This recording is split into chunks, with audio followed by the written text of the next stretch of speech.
got a chance to see Fly Me to the Moon with Scarlett Johansson. Let's talk about it right now.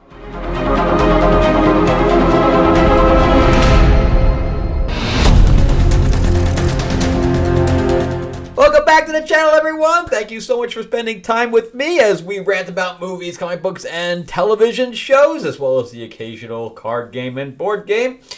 I am your host, Frank Zank. I'm an award-winning screenwriter, novelist, and comic book writer, as well as filmmaker. Got a couple of things working on right now. So, again, we're waiting for the last strike to get over or not over or whatever. I keep hearing that IATSE is not going to go strike, but we are waiting on the Teamsters because I keep hearing that they are going to strike.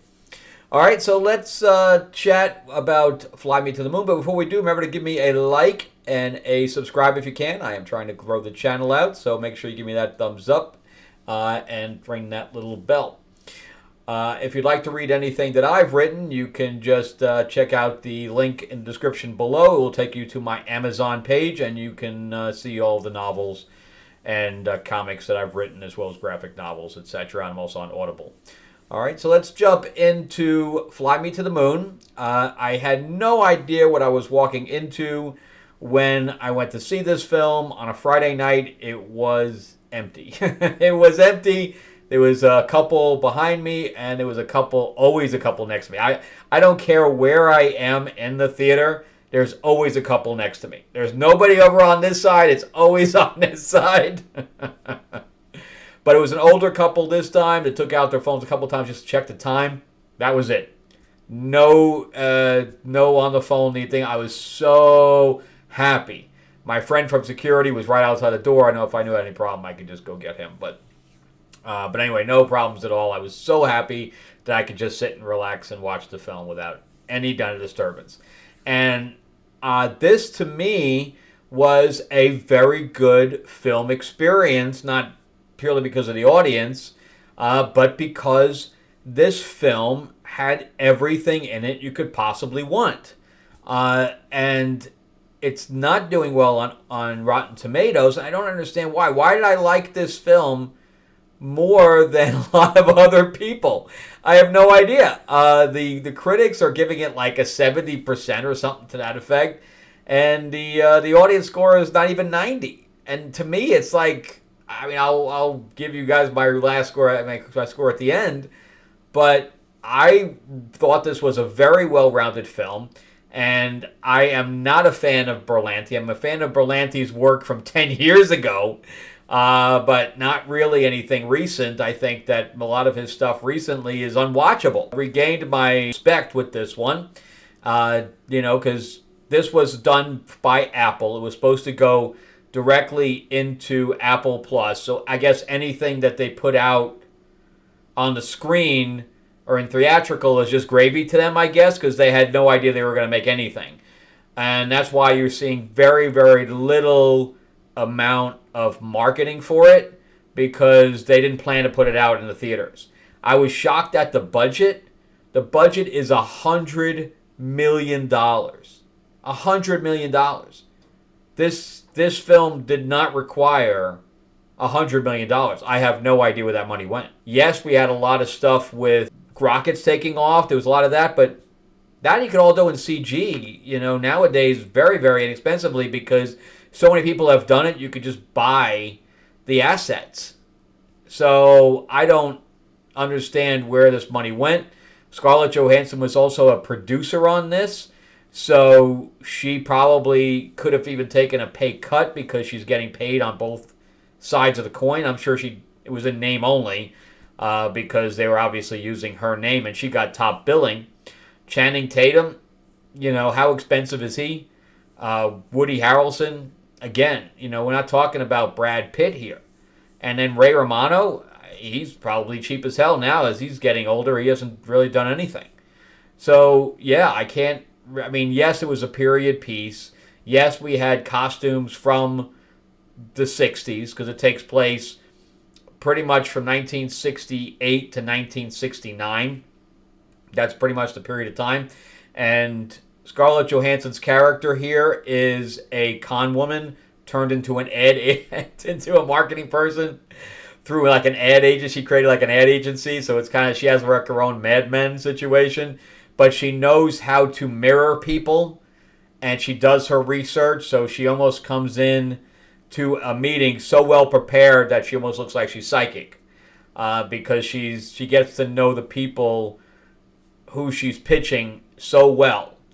And I really like the writing on here, even though none of the writers here have any credits for the most part. You have Keenan Flynn, barely anything. Bill Kirsten, he's a cinematographer, man. He's a DP turned writer. And Rose Gilroy, a bunch of shorts. That's it.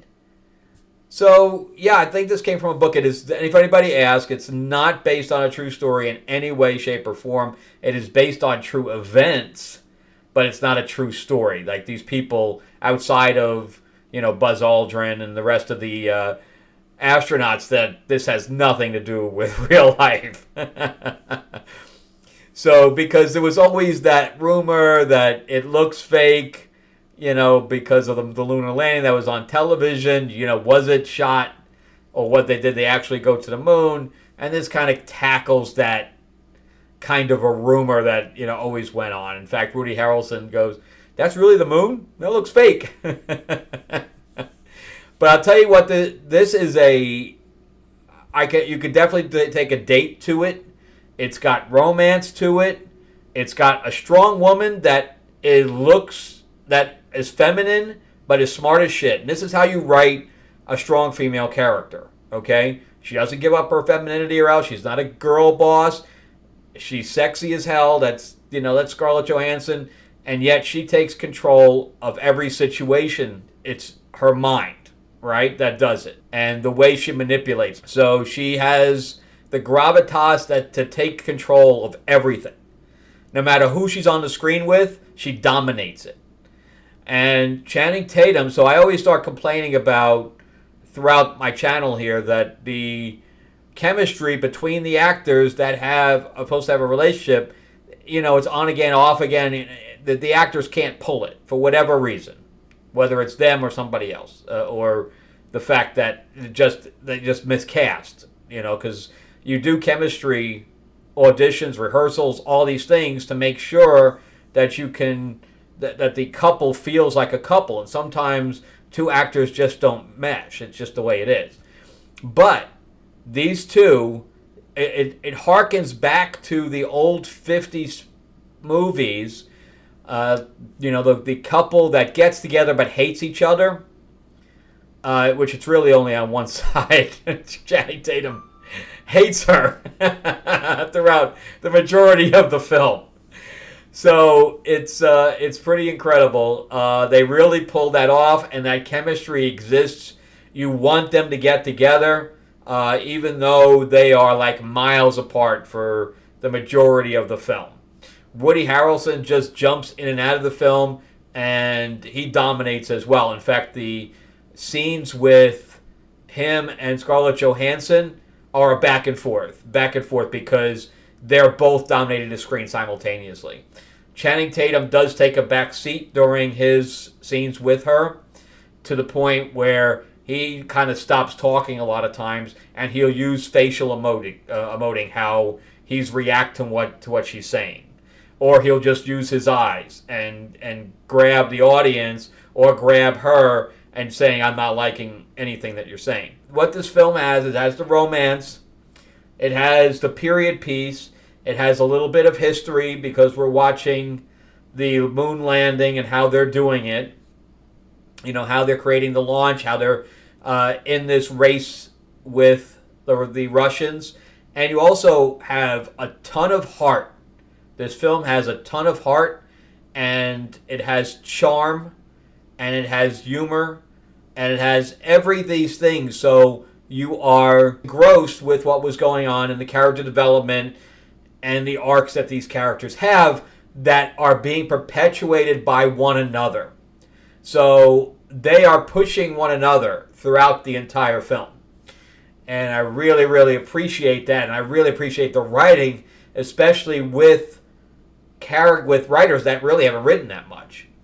And then on top of that, you had Berlanti that knew how to structure this. I mean, you knew that the landing was going to happen, but he was able to create a period in the landing portion that had you on the edge of your seat. Is it going to happen? Well, of course it's going to happen. We know it's going to happen from history, unless they're doing a Quentin Tarantino thing where they're changing history. But no, they didn't change history, and so we knew it was going to happen, and yet he was able to create that sense of drama.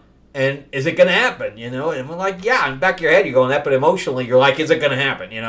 So it was pretty good. I really, really enjoyed the film. I highly recommend it. It doesn't look like it's going to do very well based on a Friday night and if the theater being empty.